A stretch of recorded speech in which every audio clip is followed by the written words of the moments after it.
Hello, I'm the Moon. In this episode, we're exploring the fascinating concept of lunar planting. This experiment will span a year, but it might just turn into a lifelong practice. So relax, grab your favourite drink, and enjoy the vlog.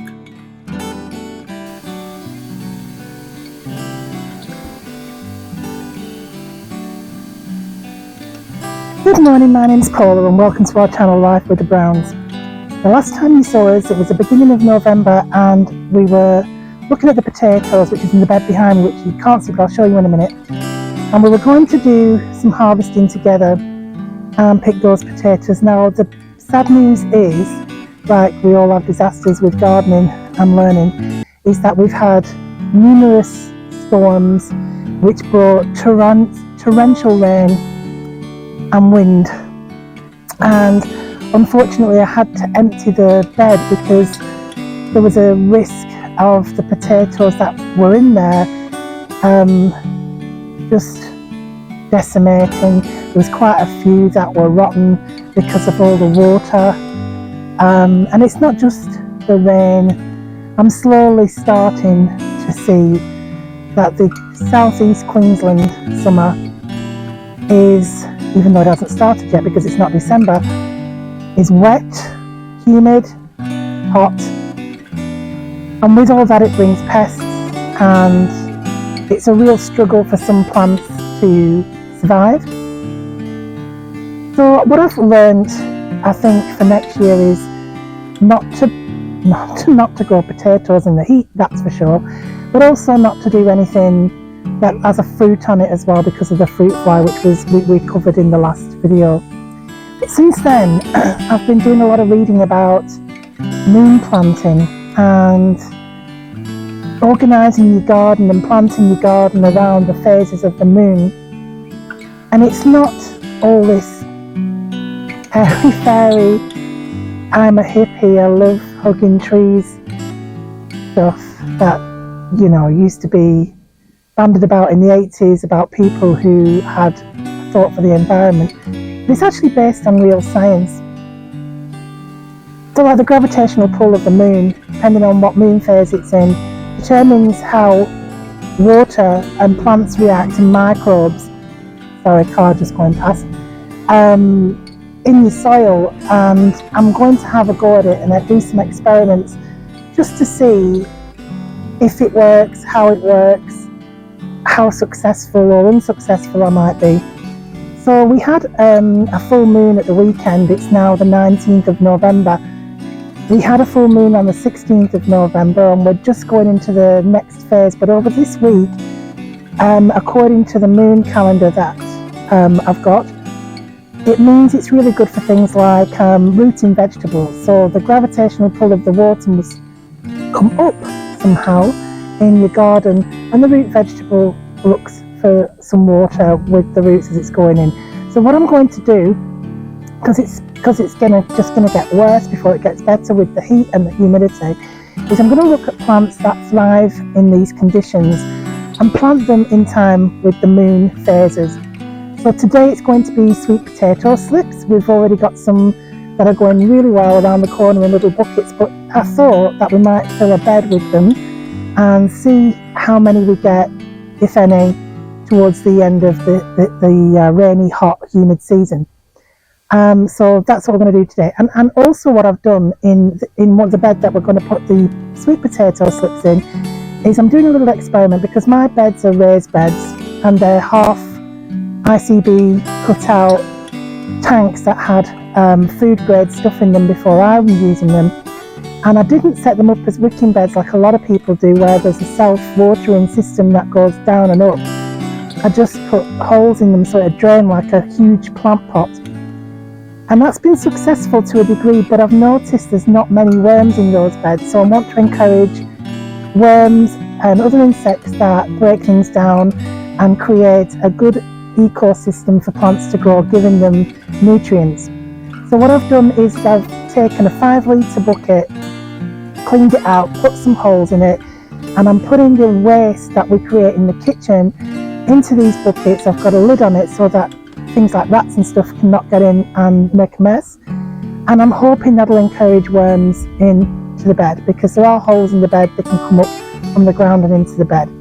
So I'll show you this bed and what it looks like. And I've also created an ola, I think that's what they're called, where it's a vase, I suppose, kind of thing, or a jug with holes in it, so that you can fill it up with water, and then it secretes the water below the vegetables or below your plants in your bed, rather than watering from above, which can cause fungus and other diseases, which is what I had with tomatoes. And I've got another tomato plant I need to take out for that reason.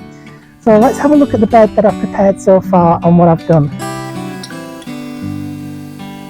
So according to the moon calendar, we had a full moon on the 16th. Well, we did. It's not according to, it's a true story. And today is the 19th. So what I'm going to do today, you can see there, it has a little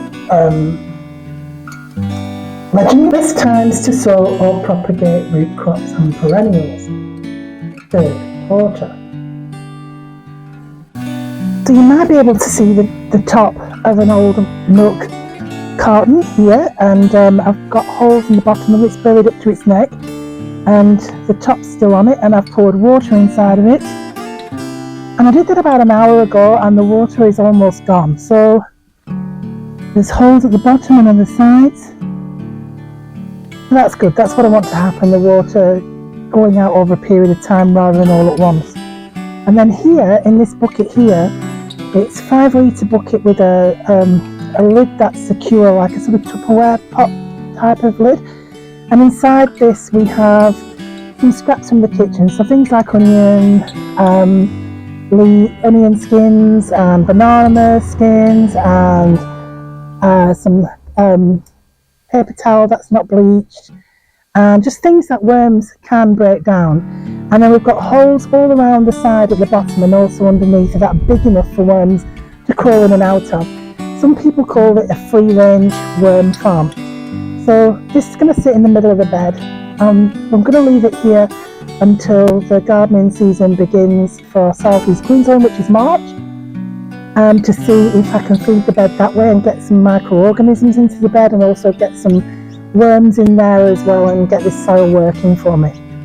In the meantime, what I'm going to do is I've got some sweet potato slips that I've been growing in jars, where the roots are starting to form on the nodules of the stems, and I'm going to plant them in here, probably just around here, so that we've got the water that's going to go to their roots here. We've got food for potential worms that are going to come in and feed the garden, and then around here is where I'm going to put the potato slips. Now they grow a vine and it likes to crawl up, so hopefully this trellis here that we've got in place is going to facilitate that, so we've not got it going all over the place or all over the floor or whatever it might be. Let's do that then. Let's go and get those potato slips and put them in the ground.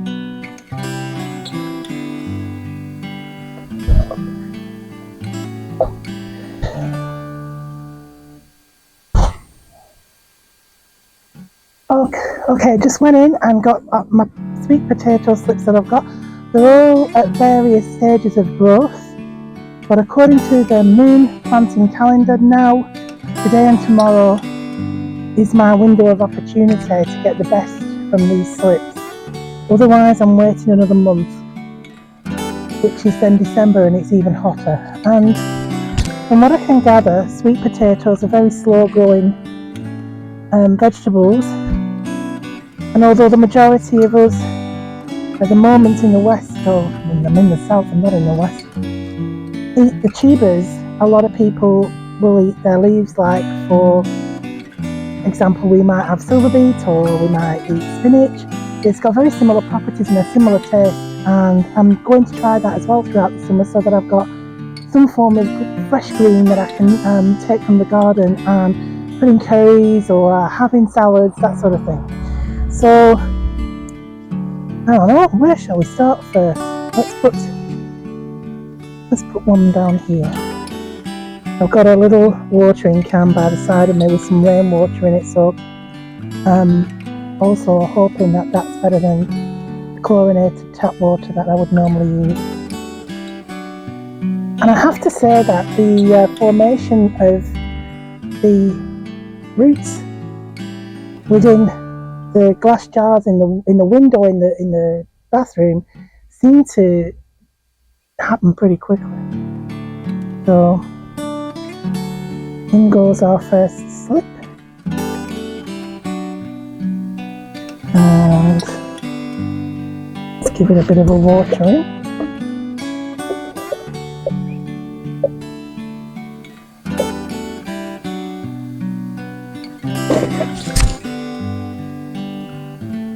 I'll put the rest of the water, if we've got any left, into the self-made hula. Come on, worms, there's some food to be had.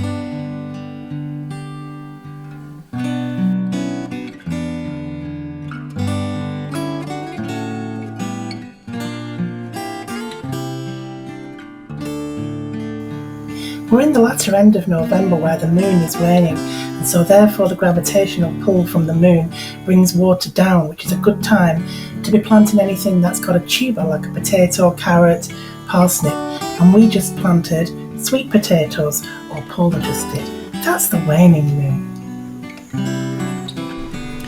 During spring, and now we're coming into the beginning of summer, it's been nothing but rain. It's really been just so wet. And as I explained earlier with the potatoes, it's been a washout with them, a washout. But that's what it's been. And so that's why I'm going to start following the moon and the lunar cycles for our gardening, because rain. And although it's a down season or a rest season, I want to see what we can get out of it food-wise if we follow the lunar cycles correctly.